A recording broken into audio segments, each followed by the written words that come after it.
যদি কখনো এই ভিডিও তোমার সামনে যায় তাহলে তুমি একটা কমেন্ট করে দিও। আমরা দেখতে পারছি সে টিম আপ করে নিয়েছে। তোমার কাছে যদি এই ভিডিও যদি পৌঁছায় তাহলে তুমি একটা কমেন্ট করে দিও।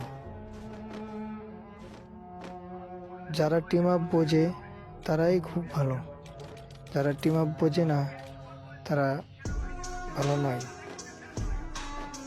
টিম আপ হলো, তার সাথে টিম আপ করা খুব ভালো। জানি না তুমি কে ছিলা, যদি এই ভিডিও তোমার কাছে কখনো যদি যায় তাহলে একটা কমেন্ট করবা, অবশ্যই কমেন্ট করবা আর শেয়ার করে দিবা।